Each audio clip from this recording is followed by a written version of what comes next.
Hello and welcome to Las Blancas Podcast.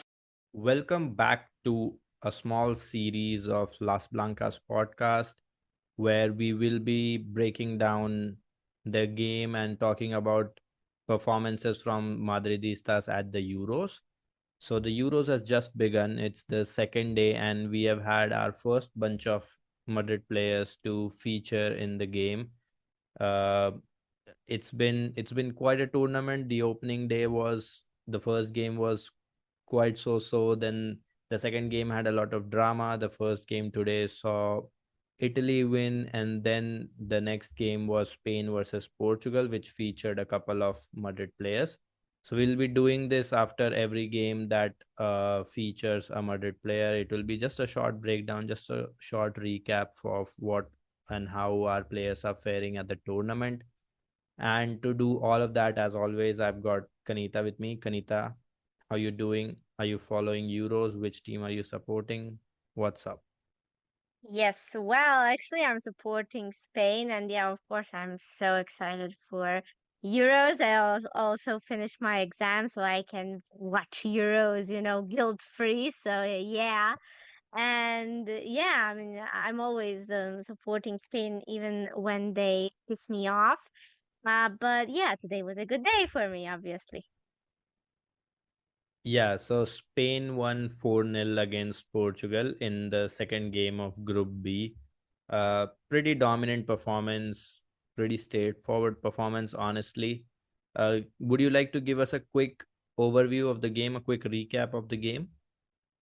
Yeah, so it finished 5-0, but in the first four goals was scored in the first half. So second half was, pretty dry and full of misses and stuff. But yeah, I mean, Spain started dominating from the beginning, and they scored the first goal in the second minute. Esther scored. And actually, most of the game was around her, feeding her the ball and everything. So yeah, she got a brace in the end. She also scored the second one just before halftime. But yeah, they actually had two goals in the 7 minutes. So it was Esther, then Vicky scored in next 5 minutes in the seventh minute. It was right, in front of the goal, and then later on, as the first half went by, was Alexia in 31st minute. It was yeah, definitely the best goal of the game. How Yeah. that whole action and the dribble and the shot, I mean, was a masterful, and I think everyone is talking about that particular goal.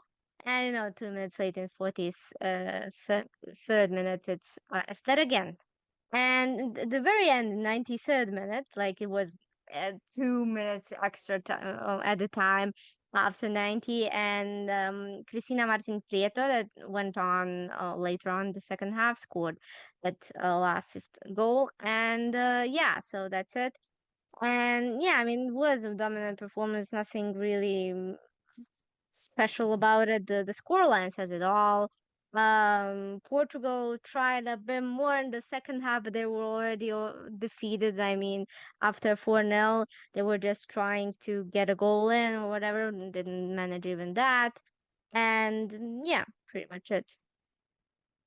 Yeah, I mean, pretty straightforward win for Spain, honestly. Dominant right from the first minute, like you mentioned. They scored in the second. They even this was their performance without Aitana, who Yeah. was under the risk of sort of missing the first few games with meningitis, I think. But she recovered in time. She was on the bench, didn't start. Vicky Lopez started, and she set some record for being the youngest or whatever. She's just 18. It's crazy how young these some of these players are, and they come in and you almost feel no drop of quality. So brilliant performance from Vicky as well, have to say, honestly. But yeah, you know a from the players that featured in the game, I think one started, which was Maria Mendez. Since Olga is no longer a Madrid player, which still feels very odd to Yeah. not talk about her, because she was the one constant Madrid player who always used to be in Spain lineup, but she's no longer a Madrid player. So Maria Méndez started in central defense, but as Kanita said in her recap as well, Portugal only started attacking towards the second half when the game was done and dusted. So they didn't have much opportunity, and as such, Maria Méndez didn't have much to do all game. In the second half, we had Athenea. Um I had mixed thoughts on Athenea's performance. I think she was trying a lot of things. She was trying to, beat the marker. She was trying to run the byline and then put a ball in. But the final action was not great. Like, she was messing up a lot in that final action, and I think that is part of the reason why I think she was on the bench as well, given how good and the form of Claudia Pina and Mariona Caldente. So it's gonna be, I think, a role off the bench for Athenea for most of the tournament. But yeah, I mean, a sort of a mixed bag for Athenea when she came on in the 45. I was hoping she gets at least one goal or some assist, but the final ball was quite poor, and she was trying to overdo sometimes. She was trying to overdo the skills sometimes, which was a little frustrating to watch. But yeah, I mean, in the greater context of the game, I don't think it really mattered for Spain. What did you make of Athenea's performance? Yeah, I agree with everything that you said. I mean, most of those like finishing actions ended the out or in a random spot, like we just Yeah. um kicked away or something by the defender. And yeah, she did the over try, and well, a lot of, I think, I saw like while Esther was still on the pitch, she left, I think, in 77th minute. It was mostly Esther was getting the ball to her. It's not like Athenea managed to get balls, to Esther, which but because of her the lack of finishing action with Athenea. But yeah, I mean, nothing spectacular, but she did try a lot. And I think also that the game was done and dusted after 4-0. Also, like, made her, okay, let's. Let me try and score to get a goal in Yeah. as well, to get myself on the score sheet. But yeah, she overdid some stuff, and yeah. Yeah, I think that's what's the case, honestly. But the former Madrid players were really balling out today on the pitch. Like, watching Esther, like even her setting, topping the goal scoring charts in the NWSL has been Mm. quite warming to watch. She's a great striker. We know that.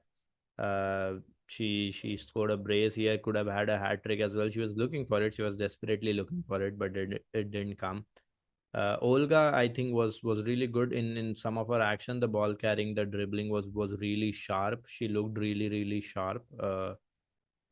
She was taking on players. She was putting some dangerous ball, attacking the box constantly, because Spain had so much of the ball. So it was really good. I think, even though she's not our problem anymore, but it was a really good performance from Olga. Honestly, like, I feel like she had a lot of impetus in attack. But yeah, that is probably about it from this game. Pretty straightforward for Spain. I think this group is going to be pretty straightforward for them, to be honest. So only two Madridistas involved. Nothing sort of major by either. But yeah, with Sweden coming up now, we have two players in Sweden, which is, we have signed Hannah Benison as well, and we have Filippo Angeldal. So it's gonna be fun. We have signed four players actually before the Euro started, which was honestly a big shock. And there is going to be a breakdown of all four in the coming days. So stay tuned for that. We have, quickly just to recap, we have signed Sarah De Brits, we have signed Merle Froms, we have signed Sarah Homegaard, and we have also secured the signing of Anna Benison, which is great. By the I way, Home Guard also plays against Sweden tomorrow, so we have Yeah, two so new players playing we will together. have a we have a Madridista battle up next, which I think will be interesting to talk about as well. I'm not too high on Denmark. We'll see how they perform against Sweden. and what Sweden do as well in Peter Gerhardson's final tournament as the Sweden head coach. So it's gonna be a great one. So yeah, uh, so I think this is about it for this one. Yeah. In the comments, please let us know which team you're supporting for the Euros, and what has been your favorite moment so far out of the 4 games. And yeah, we'll be back with these short sort of pods in every game that a Madrid player features in. So stay tuned for this.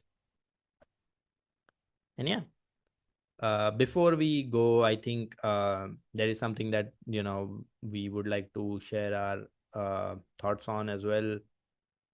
Today, a very sad news broke out in the footballing world, in the greater footballing community, that Diogo Jota has sadly passed away in a car accident along with his brother Andre Silva.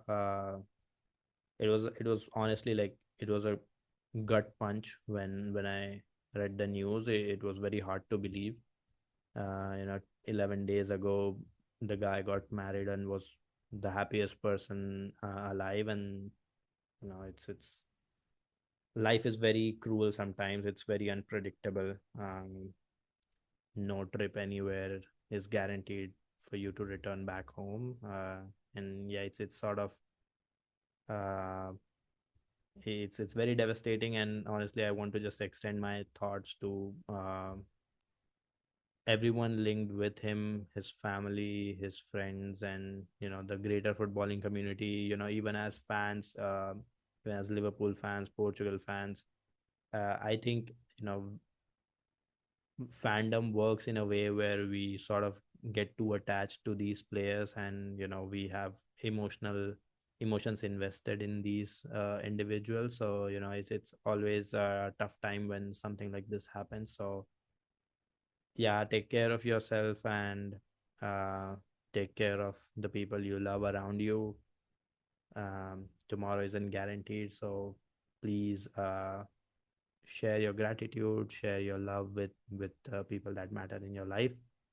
And yeah, honestly, just we wanted to extend our condolences to Yota family. And yeah, it's a really sad moment. Would you like to say something, Kanita, or we can wrap it up on this note? Yeah, he also lent his voice to women's sports a few Yeah. times, not just football, but even further to women's tennis as well. And but you know, it's just my thoughts are with his family. I mean, with it's everyone who it was associated with him and Andre. It was it had to be a major shock. And yeah. As well, for me, um, guys take care as well and appreciate every single moment. Well, yeah. Yeah. So we will see you guys tomorrow when Sweden face Denmark. And on that note, take care, share your gratitude with your loved ones. And yeah, until next time, Hala Madrid. Take care. Madrid.